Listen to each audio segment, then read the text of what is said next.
Welcome to History 112, Lecture 5, The Industrial Workforce. Throughout the second half of the 19th century, the urban labor supply came from one of two places: Americans' disillusioned with farm lives who had moved to cities, and immigrants. From 1865 to 1915, there were 25 million immigrants in the United States, and that was 4 times the amount in the 50 years previous. On the East Coast, importantly, there was a shift from the traditional sources of immigration in Northern Europe to new sources in Southern and Eastern Europe. The West Coast, on the other hand, the main source continued to be Mexico, and until 1882, people from Asia. There were a lot of push and pull factors, but one of the more important ones is labor contracts, where people's trips will be paid for by agreeing to future labor. That's essentially a rehashing the old idea of indentured servitude. And what this all leads to is a variety of different ethnic groups competing for jobs, and that's going to create tensions in urban settings. It's important to know that during a time period we're talking about, a living wage was about $600. That's the amount you needed to live in a minimum level of comfort. But the average American worker makes only $400 or $500 a year. The economy is unstable. It's hard to hold on to jobs because of boom and bust cycles, and even when the economy is good, employers are increasingly replacing laborers with machinery. That's causing a lot of problems. In addition, the work is often unsafe or repetitive due to things like scientific management. There are long hours, and there's a general loss of control by workers. Production becomes based on supervision by management, thus ensuring individual workers could not disrupt production. And so everyone had to do the same thing the same way on a particular schedule. And we have to remember, 100 years before this, and even 50 and even 25 years before this, people were largely free to perform the task in their own way. They had a task, they had deadlines, but they were able to control how they went about it. Now, in this time period, you do what you're told and you do it when you're told. Because the average American does not earn a living wage, it's not uncommon for a family to try to obtain a second income. And as a result, about 20% of all women are wage earners during this time period. And while there's a number of occupations women can go in, including things like domestic service, about 17% of the industrial workforce is made up of women by the year 1900. Now we should keep in mind two things. The female workforce tended to be relatively young. 75% of them were under the age of 25, and they earned $6 to $8 a week, which was significantly less than men for the same work. And for example, the average annual wage for industrial workers in 1900 was almost $600 for a man, but just over $300 for a woman. The other main source for a second income for a family was working children, and about 1.7 million children were employed during this time period, either as factory workers or as agricultural hands. That's 10% of all girls and 20% of all boys. Labor laws were passed with limited success, and the laws tended to restrict rather than ban child labor, and employers frequently ignored the laws. And these laws also exempted agriculture, which accounted for 60% of all child labor. For children, it tended to be 10 to 12-hour days with high injury and mortality rates. All workers, though, at this time period are being exposed to serious toxins and major risks of death and injury, but child labor it tends to be particularly severe. And here we have a picture of children doing very dangerous work standing right on the machines. You'll notice the child has no shoes on. It's very easy for a child in this stage to be injured. This is not safe working conditions. Working conditions during this time period were so poor that during the late 19th century there's a large-scale labor movement and it's going to witness some of the most violent conflicts between labor and management in the nation's history. And the reports of striking workers battling with the police were so common that lots of people feared the country was on the edge of anarchy. But because of the surplus of cheap labor, management is going to hold most of the power to struggle with organized labor, and strikers could be easily replaced by bringing strikebreakers, or scabs as they're known. These are unemployed people desperate for jobs that will cross the lines and take the jobs of the individual on strike. And once that job has been replaced with one of these scabs, that striking individual is now fired, and that has a way of breaking the strikes very quickly. Now, while the use of scabs was definitely one way a strike could be broken, employers used a number of other tactics like lockouts, where they simply closed the factory to break a labor movement before it could get organized. They would use blacklists, which were names of pro-union workers circulated by employers, and no one would hire them. There were also yellow dog contracts, where workers were being told they had to sign an agreement not to join a union, or the use of private guards or state militias to put down strikes, and often enough using court injunctions to make the strike illegal so that the police would have to come in and break it. Here we have a very straightforward comparison of the tools available. Labor could use things like boycotts or sympathy demonstrations. Boycotts where people would refuse to buy goods made by a certain employer, or sympathy demonstrations where other unions would go on strike to try to build pressure. There was informational picketing where people would hand out brochures or newsletters or try to educate people. Closed shops where everyone in the factory had to belong to the union in order to work there. They would also have organized strikes or wildcat strikes being unannounced, simple, short, quick. So they would shut down production for a day or two, hurt the employer a little, and everybody would be back to work the next day. But management can use things like scabs or public relations campaigns. The Pinkertons were particularly important. The Pinkertons are muscle for hire. They could use lockouts or blacklisting, yellow dogs, contracts, court injunctions we already talked about, and they consist on the open shop, where in an open shop no one is required to belong to a union, and that significantly undermines the power of collective bargaining in that factory. Now, as industrial workers start to advocate for themselves, they increasingly form unions or large combinations of labor employees. But these local unions are really not going to be able to exert significant power against corporations, especially given the trend of national consolidation. Now, there is a National Labor Union in 1866, and that's the first attempt to form a single national organization, but they exclude women. Now, at the time, they argued that working women were being paid half of what men were being paid, and therefore that was driving down wages. Therefore, women should be excluded from the workforce. Now, to us today, we might choose to look at that in terms of the inherent inequality between paying someone a different wage based on gender. But back then, they looked at it very differently as a different mindset, and we should be aware of that. Now, public opinion, though, does not really support this national labor union, especially during recessions, so it quickly fails.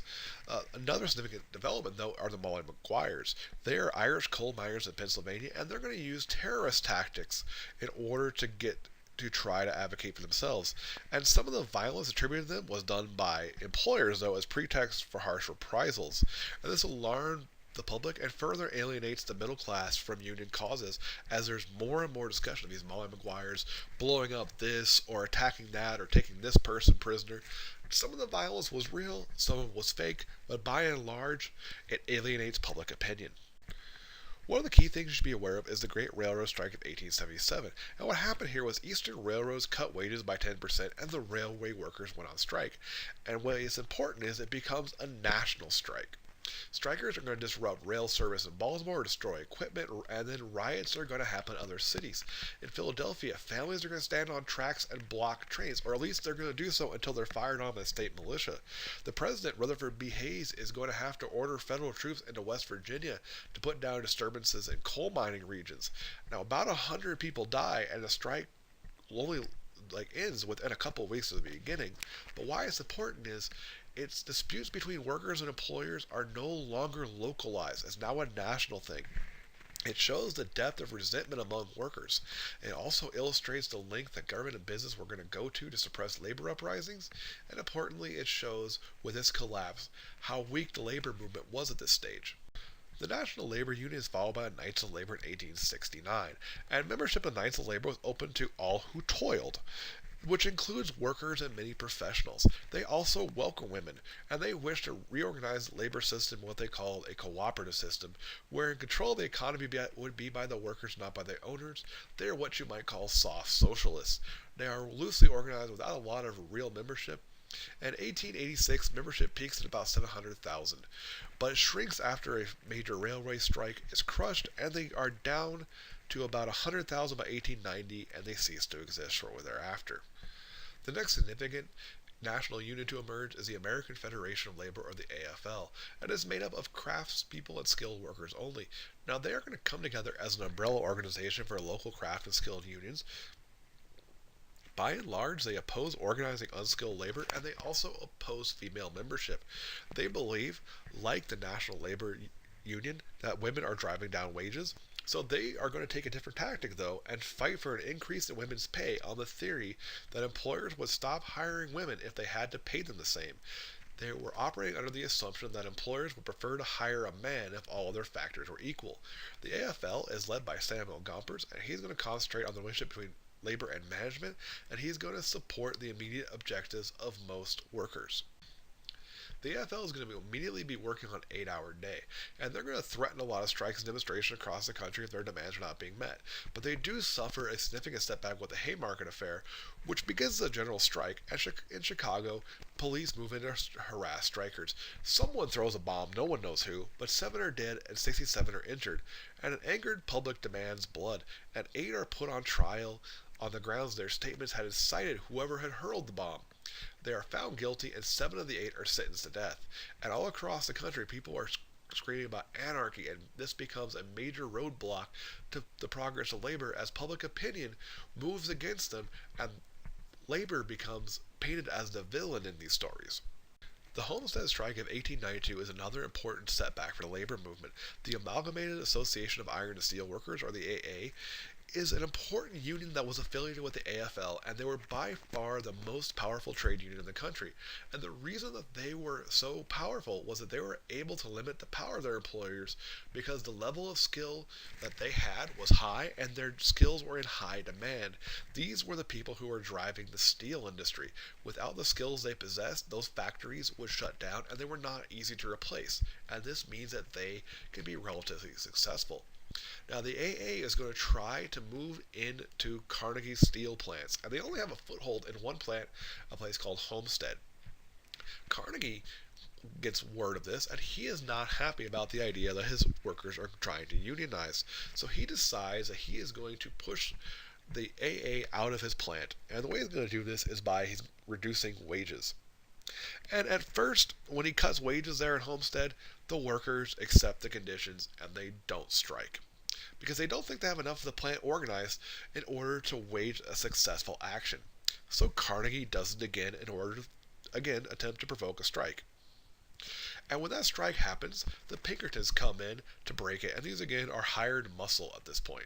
So a battle ensues, and they use dynamite guns and so on, and by the time everything is done, the Pinkertons surrender and are forced out of town. Now, while these muscle for hire are defeated and unable to break a strike, the governor of Pennsylvania responds by sending 8,000 National Guard troops in to break the strike.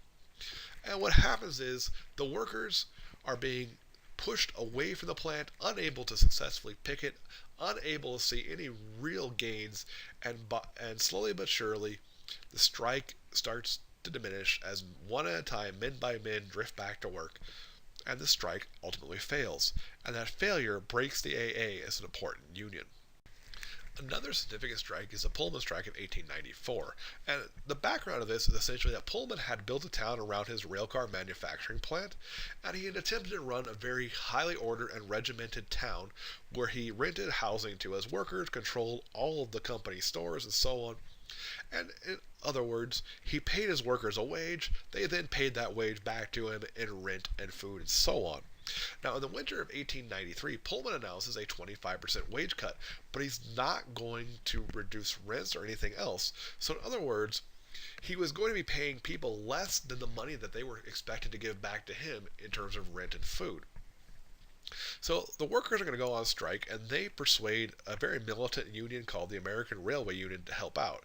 The American Railway Union is led by a man called Eugene Debs, who we'll hear about quite a bit during this course, and he calls for a national railway strike, and he persuades his members to refuse to do any work on any line or train with a Pullman car. So anywhere in the nation that a Pullman car might be, that place is going to go on strike.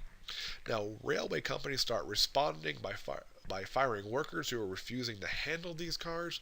Every time a worker is fired, large numbers of other men walk off the job, and within days, thousands are on strike. Now, importantly, what happens next is the governor, at this point, he is pro-union and refuses to call in troops to put down the strike. The railways are going to go ahead and appeal to the president, Grover Cleveland, and he will send in troops instead. Federal troops are going to prevent the workers, who are now all fired, from interfering with train service any further, and the strike collapses and all these men are now out of work.